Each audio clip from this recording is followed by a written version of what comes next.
Eu nunca imaginei que um simples não pudesse colocar minha família inteira contra mim. Passei a vida sendo a filha forte, a que resolvia tudo, a que nunca reclamava, até descobrir que essa força só servia para que todos me usassem sem culpa.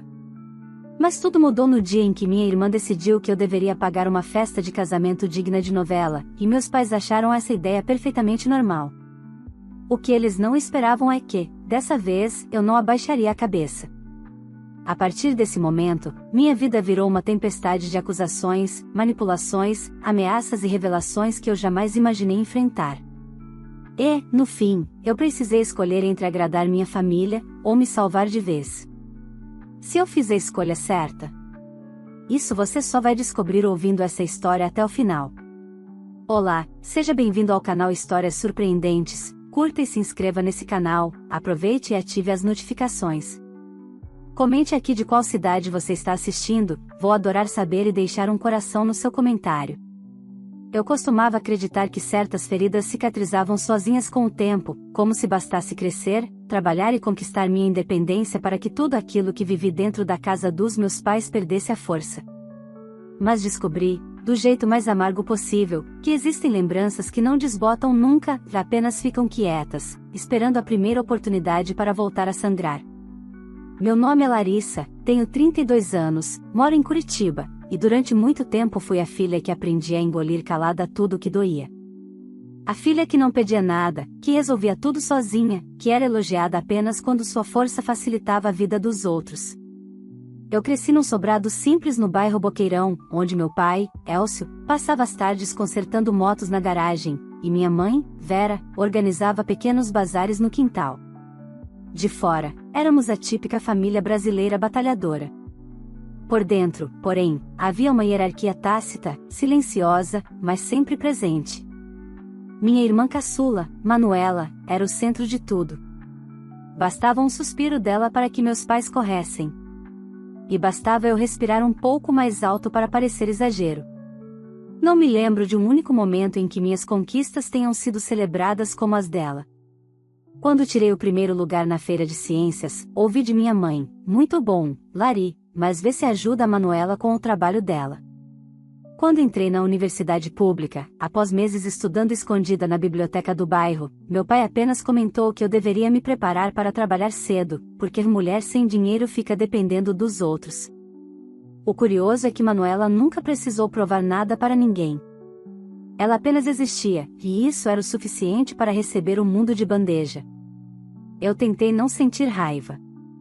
A vida toda, tentei justificar o comportamento deles. Eles são cansados, eu dizia. Eles cresceram de outro jeito, repetia. E assim fui empilhando desculpas, uma sobre a outra, até que ficou impossível ver o topo. As mágoas envelheceram dentro de mim, caminhando lado a lado com a minha vontade de fugir dali. Aos 22 anos, consegui meu primeiro emprego fixo como analista de logística, aluguei um kit minúsculo e finalmente respirei longe do peso emocional de casa. Achei que a distância reformularia tudo, mas descobri logo que nada muda quando apenas uma pessoa faz esforço. Meus pais continuaram tratando Manuela como prioridade, e, sempre que precisavam de algo sério, batiam direto na minha porta: "A filha que aguenta, a filha que não reclama, a filha que serve como muleta emocional e financeira." Eu deveria ter percebido antes que minha ausência não era luto para eles, era alívio. Comigo longe, Manuela reinava absoluta. Eles passaram anos me procurando apenas quando era conveniente, nunca quando era necessário. E eu, por mais que doesse admitir, sempre cedia. Sempre. Até 3 meses atrás. Tudo mudou no dia em que recebi uma mensagem inesperada do meu pai, pedindo para conversarmos com urgência. A princípio, achei que tivesse acontecido algo grave, alguma doença, algum acidente, algo que justificasse aquele súbito interesse. Mas quando eles apareceram no meu apartamento, com roupas alinhadas e um ar ensaiado, descobri que urgência, para eles, significava apenas uma coisa: dinheiro. Manuela estava noiva de um rapaz de família tradicional de Santa Catarina e, segundo eles, a festa precisava ser da altura. Os orçamentos haviam ultrapassado R$120 mil, e eles, claro, não tinham como cobrir. Minha participação? Apenas financiar o restante. Como se meu esforço, minhas noites viradas, meus anos de luta, tudo aquilo existisse apenas para sustentar o capricho da filha perfeita. Naquele instante, algo em mim, algo antigo, cansado, mas firme, finalmente despertou. O silêncio que passei a vida carregando se rompeu dentro de mim como vidro. A filha obediente que eles esperavam encontrar simplesmente não existia mais. E essa é a história do dia em que finalmente parei de pedir respeito, e comecei a exigi-lo. Quando meus pais se sentaram no meu sofá naquela tarde fria de Curitiba, percebi imediatamente que não tinham vindo conversar, tinham vindo convencer. Meu pai alinhou a postura como se estivesse diante de um gerente do banco, e minha mãe segurava a bolsa no colo como quem prepara um discurso decorado. Eu já conhecia aquele teatro. Passei anos assistindo a variações dele. Larissa, minha mãe começou, usando aquele tom doce que só aparecia quando ela queria algo. A Manuela está muito estressada com o casamento. Você sabe como ela é sensível. Sensível. Engraçado. Manuela sempre foi sensível quando queria alguma coisa, dura como aço quando era para apontar meus erros. Mas fiquei calada. Queria ouvir até onde chegariam. Meu pai respirou fundo, como se estivesse prestes a me contar que o mundo ia acabar. A situação é a seguinte: fechamos um buffet em Balneário Camboriú, um negócio de alto padrão.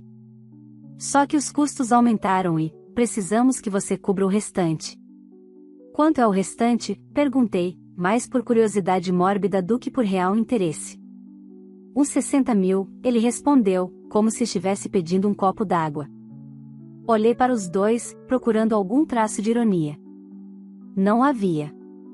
Eles realmente acreditavam que era minha obrigação financiar o espetáculo da minha irmã. Vocês sabem que nunca me ajudaram com nada, né? Eu disse, tentando manter a voz controlada. Quando precisei pagar meu cursinho, vocês disseram para dar um jeito. Quando pedi ajuda para o aluguel, falaram que a vida é dura. E agora vocês aparecem pedindo 60 mil para uma festa? Minha mãe fez uma expressão ofendida. Isso é diferente, Larissa. Casamento é um momento único. A Manuela merece viver esse sonho. Eu senti uma risada amarga subir pela garganta. E eu não merecia viver nada? Nem estudar sem trabalhar 13 horas por dia? Meu pai agitava a perna, impaciente. Você sempre foi forte, Lari. A Manuela, ela precisa mais. Ah? Ali estava a verdade que eles nunca disseram em voz alta, mas que sempre me guiou pela sombra. A minha força era desculpa para que eles nunca fossem pais de verdade comigo. Aquela conversa durou mais de 50 minutos, mas nada mudou. Eles pediram, insinuaram, tentaram manipular, tentaram apelar para a culpa, tradição, amor. Meu pai chegou a dizer que eu deveria honrar a família, como se eu não tivesse passado a vida inteira fazendo isso sozinha. Quando finalmente pedi que fossem embora, disseram frases que doeram, mas não surpreenderam. Você está sendo egoísta. Seu coração endureceu. Se fosse o contrário, a Manuela ajudaria. Sabíamos que era mentira. Se eu tivesse pedido R$ 50 à minha irmã, ela teria feito um escândalo no grupo da família.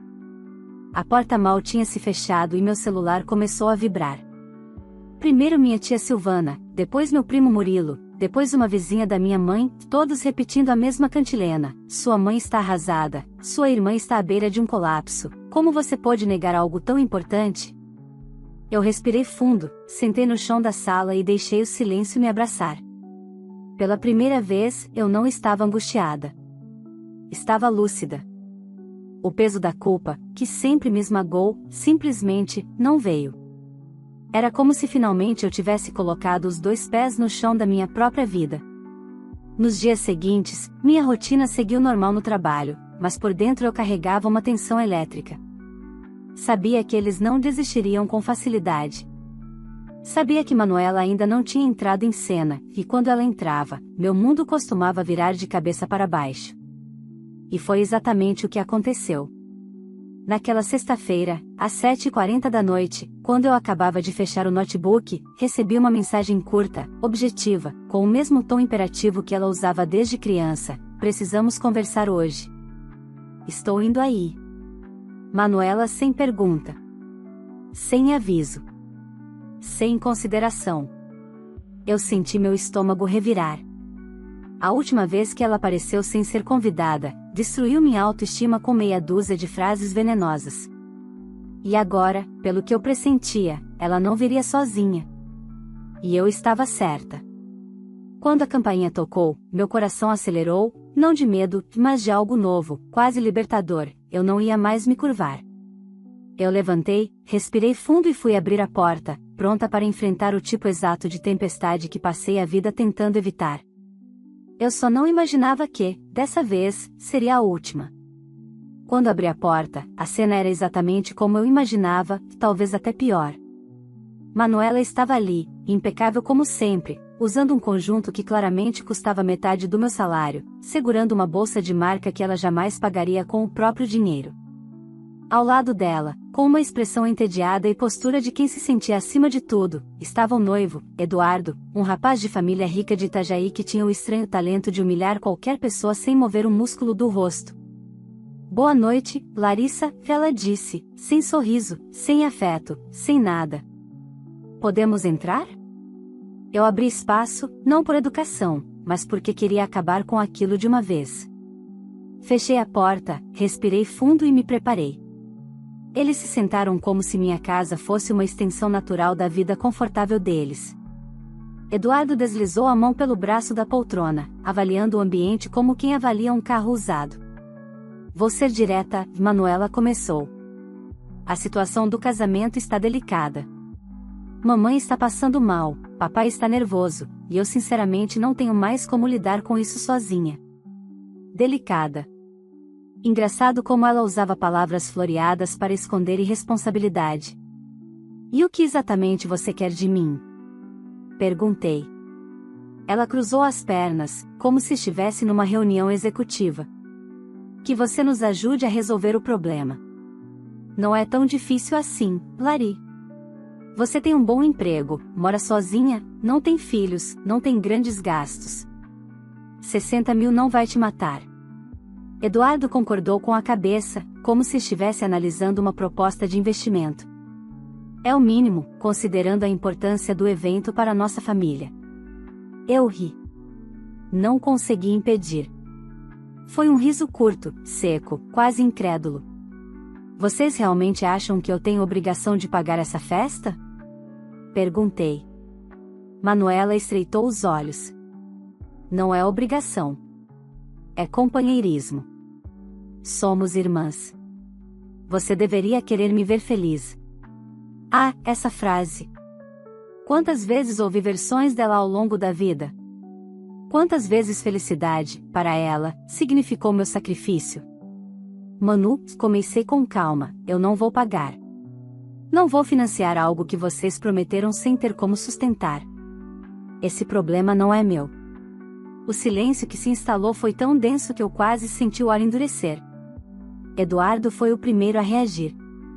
Ele se ajeitou na poltrona e disse, num tom calculado, "Olha, Larissa, eu não sei como funciona na sua família, mas na minha, quando alguém pode ajudar, ajuda.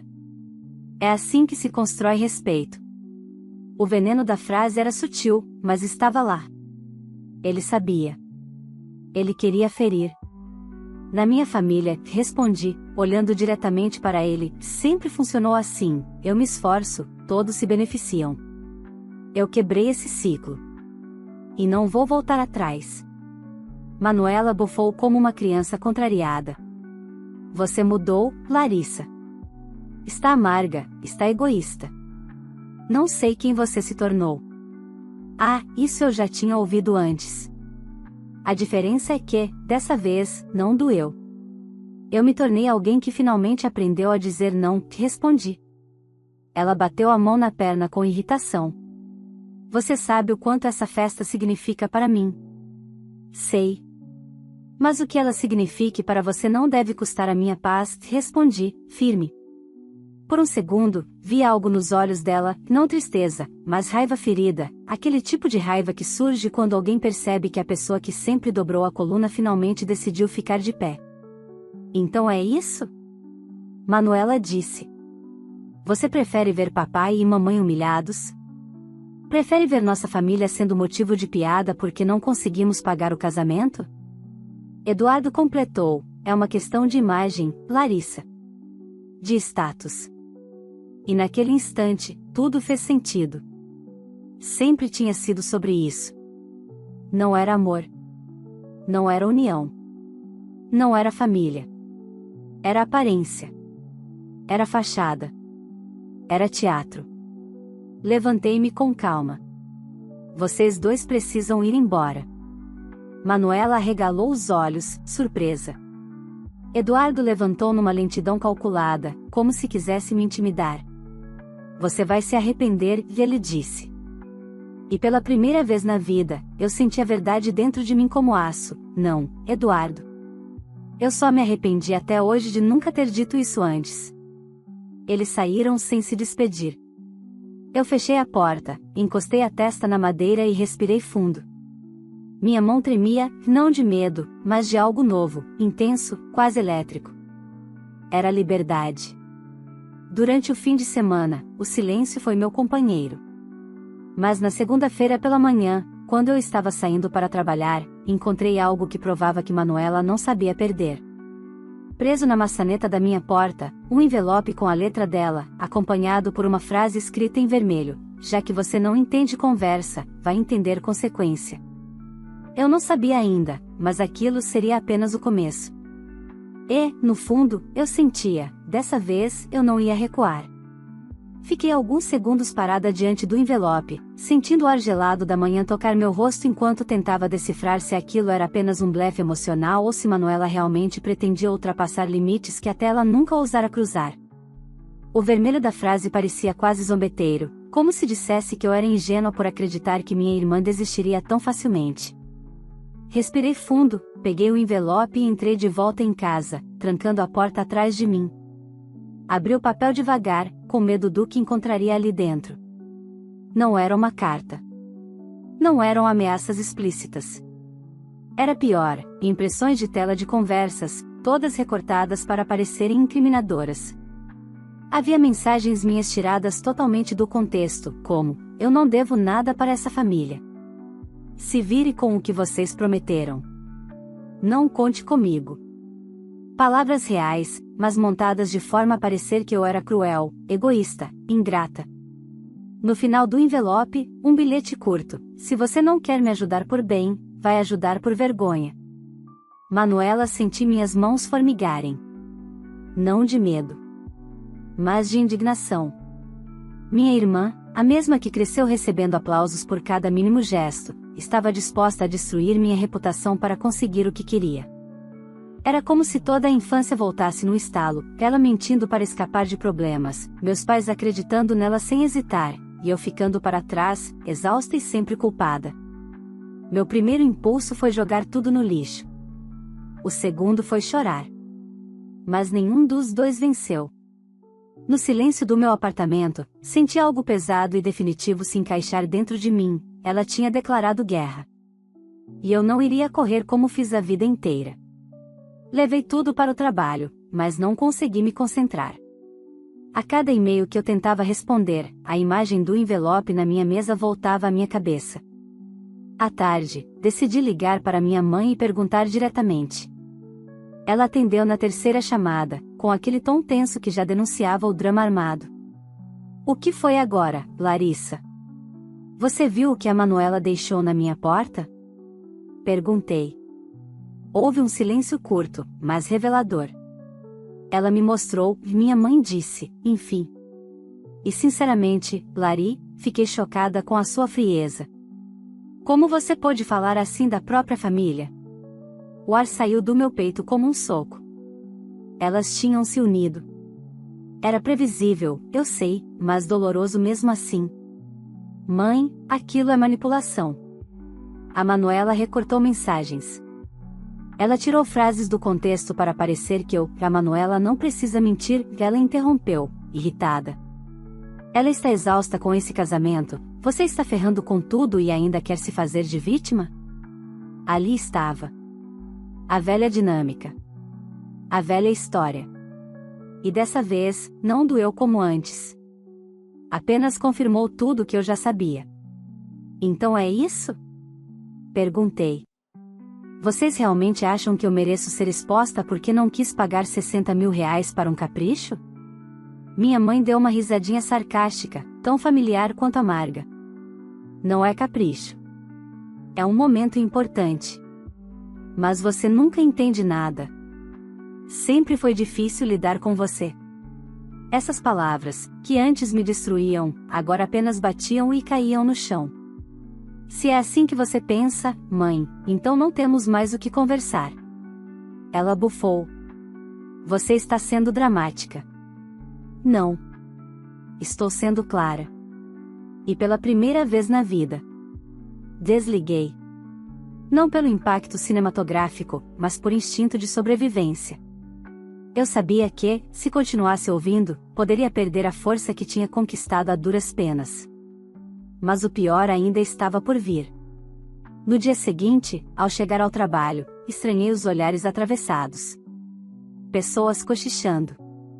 Meu chefe me chamando mais cedo para conversar. Meu estômago revirou. E quando entrei na sala dele, lá estava, mais um envelope, entregue por alguém que ele não soube identificar. Dentro, estavam as mesmas impressões de tela que Manuela tinha deixado na minha porta, só que agora acompanhadas de um bilhete ainda mais cruel. Essa é a verdadeira Larissa. Egoísta e perigosa. Fique atenta.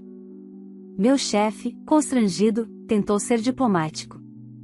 Olha, Lari, sei que sua vida pessoal não é assunto meu, mas isso está rodando pelos setores. Você quer se defender? Eu senti o chão vibrar sob meus pés. Manuela tinha cruzado a fronteira final, meu trabalho. Meu sustento. Minha independência. Aquilo que conquistei com suor, noites sem dormir e anos de esforço, ela tentava destruir por puro capricho. Foi nesse momento, naquele exato instante, que algo morreu dentro de mim.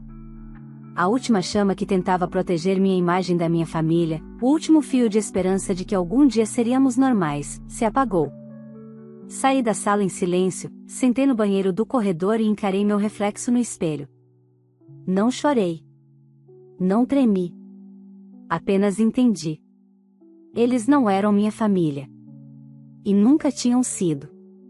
Naquele banheiro frio, decidi que não viveria mais tentando consertar laços que só existiam na minha cabeça. Decidi que chegará a hora de virar a página, não com calma, não com afeto, mas com firmeza. Eu iria devolver cada ataque com a única coisa que eles nunca imaginaram que eu teria: limites inegociáveis. E a primeira punição viria antes do que eles imaginavam. Quando saí do banheiro naquele dia, senti que havia deixado uma versão antiga de mim para trás. A Larissa que sempre tentava entender, sempre buscava agradar, sempre engolia as ofensas para evitar conflito, tinha ficado presa naquele espelho frio. A que caminhava de volta para minha mesa era outra, alguém que finalmente havia entendido o valor da própria dignidade. Passei o resto do dia respondendo e-mails com calma, como se nada tivesse acontecido. Não dei o gostinho a ninguém de me ver nervosa ou desestabilizada. E, à noite, quando cheguei em casa, percebi que a rua parecia mais silenciosa do que o normal. Talvez fosse só impressão, mas tive a sensação de estar sendo observada. Ainda assim, segui adiante. Ao entrar no apartamento, joguei a bolsa no sofá e, pela primeira vez em dias, sentei sem pressa. Meus pensamentos estavam organizados, alinhados, quase metódicos. Manuela e meus pais tinham movido suas peças. Agora era minha vez. Peguei o celular e abri o grupo da família, aquele cemitério de frases maldosas disfarçadas de preocupação. Desativei notificações, silenciei conversas individuais e deixei apenas uma mensagem curta: estou ciente de tudo o que está acontecendo. Não quero mais contato. Não insista. Enviei sabendo que iria provocar um terremoto. E provocou. O celular vibrou incessantemente, mamãe, papai, tias, primos, cada um com suas versões de chantagem emocional.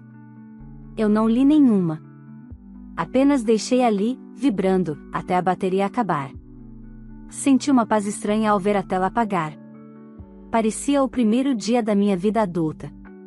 Mas eu sabia que Manuela não desistiria assim. E não demorou muito para ela tentar o próximo ataque. Na manhã seguinte, enquanto tomava café antes de sair, a campainha tocou.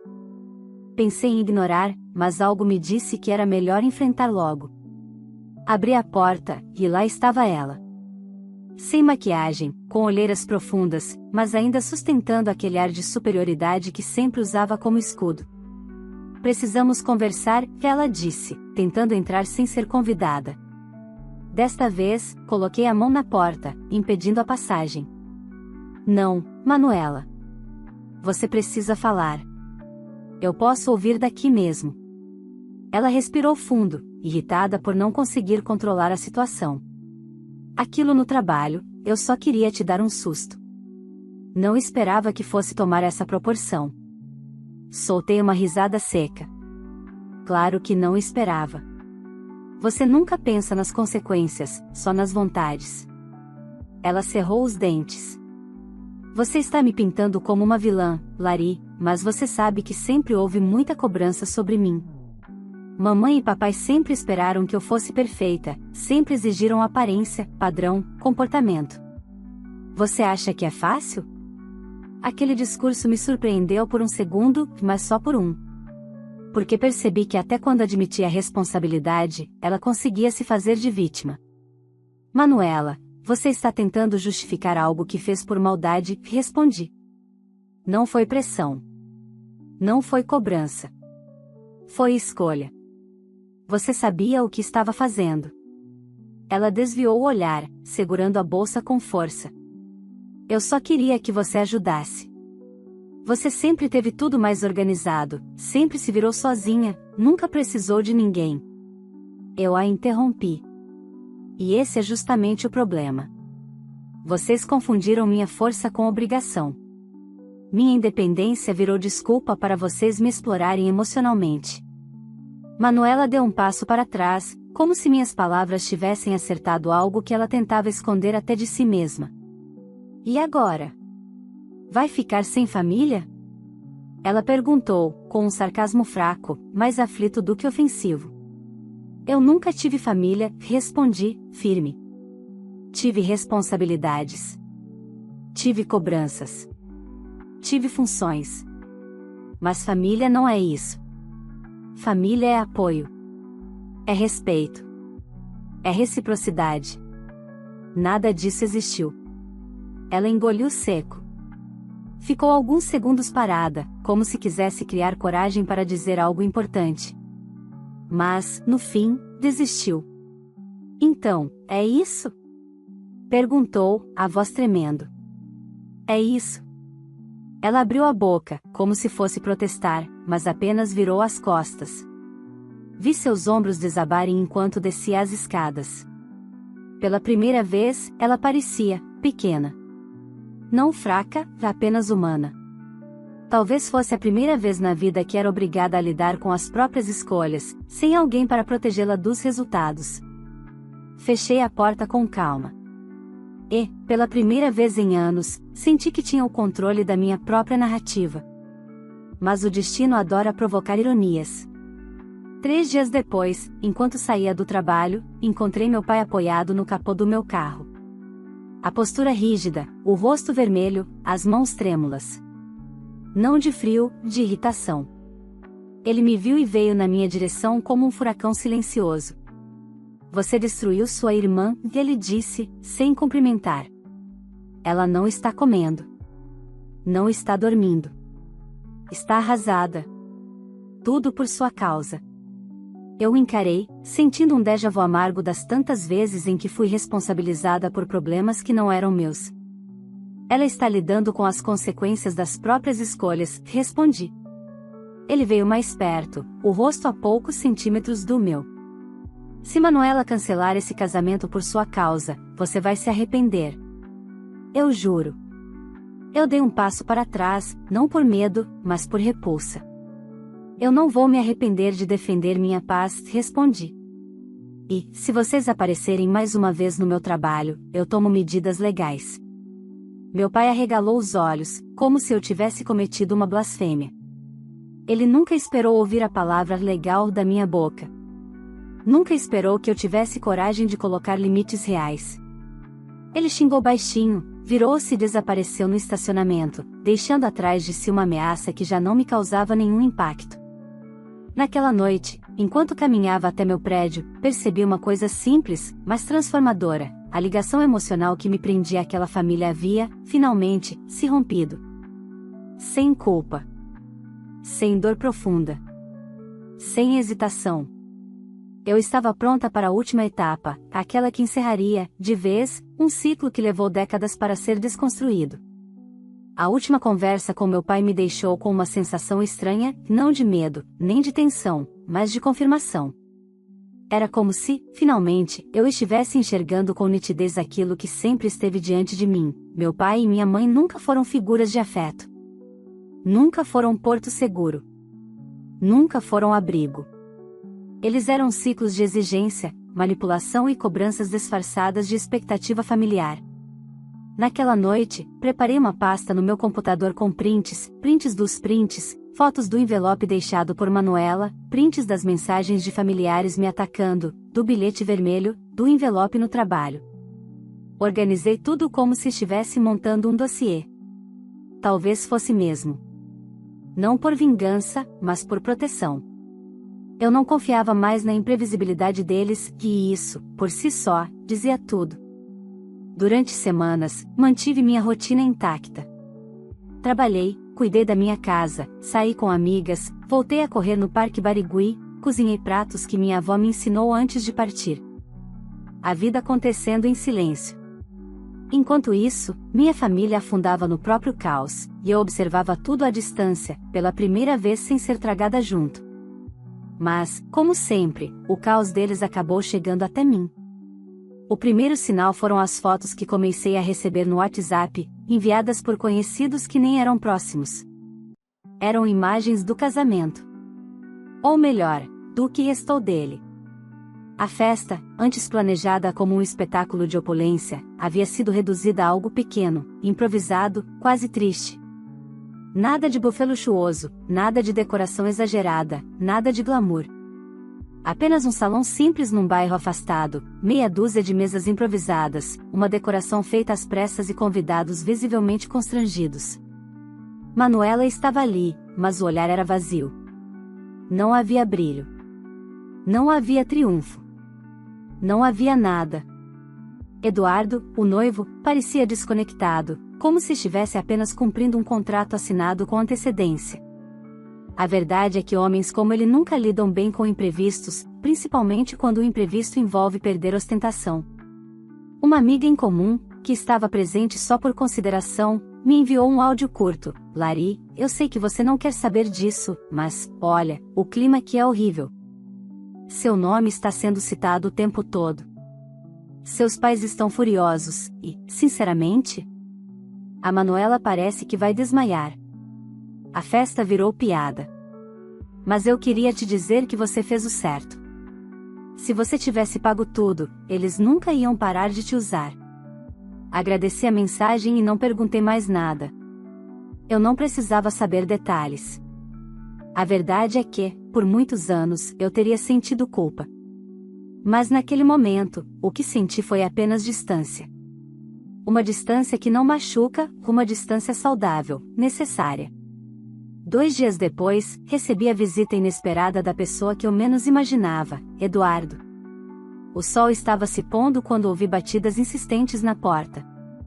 Abri, e lá estava ele, com o rosto rígido, mas não arrogante. Havia algo diferente ali. Algo azedo. Preciso conversar com você, e ele disse.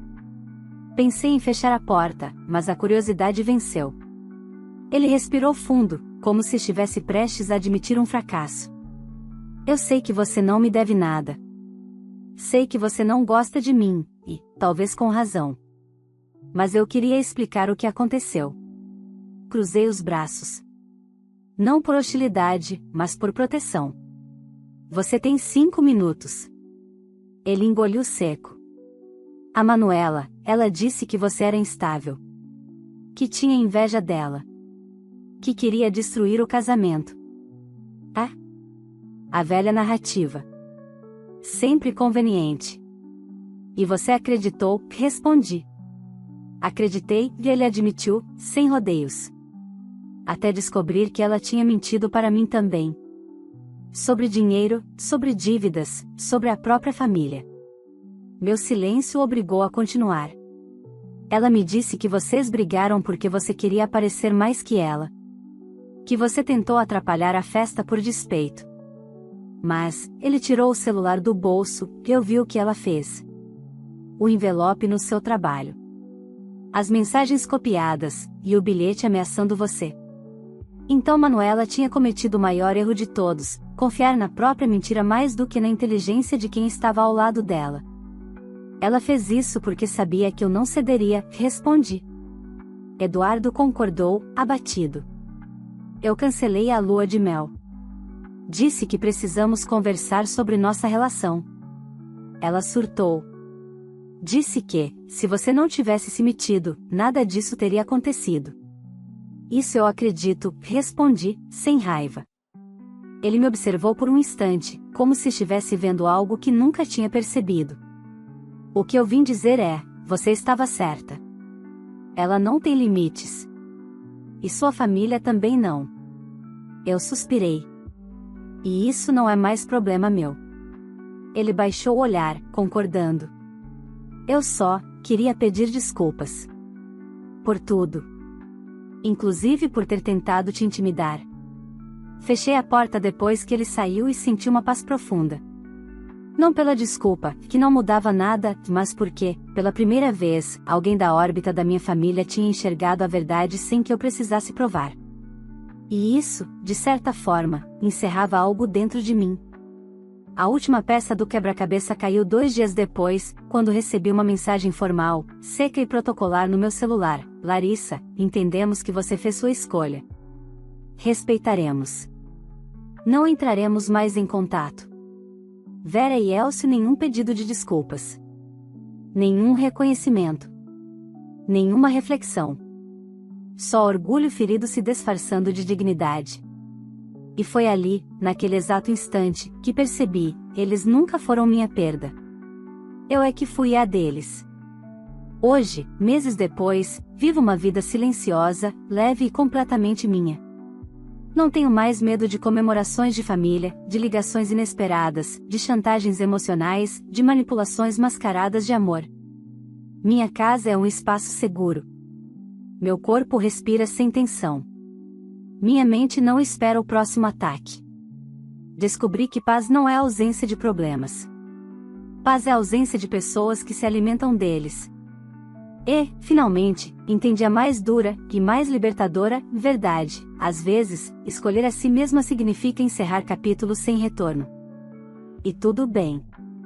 É assim que começamos a viver de verdade. Se essa história tocou você de alguma forma, não saia do vídeo sem antes deixar o seu like, porque isso ajuda demais o canal a alcançar mais pessoas. E se você gosta de histórias fortes, emocionantes e cheias de reviravoltas como essa, aproveite para se inscrever no canal e ativar o sininho, assim você não perde nenhum dos próximos relatos. Agora eu quero saber de você, no lugar da Larissa, você teria feito a mesma coisa? Teria coragem de colocar limites mesmo sabendo que sua família poderia te virar as costas? Me conta aqui nos comentários, eu amo ler as opiniões de vocês e quero muito saber como reagiriam nessa situação. E já aproveita e me diz também, de qual cidade você está assistindo esse vídeo? Eu sempre passo pelos comentários dando coração, e vai ser um prazer saber de onde você me acompanha. Compartilhe essa história no WhatsApp, Facebook ou com alguém que você acha que precisa ouvir uma mensagem de força e autocuidado hoje. Obrigada por assistir até aqui. Nos vemos no próximo vídeo.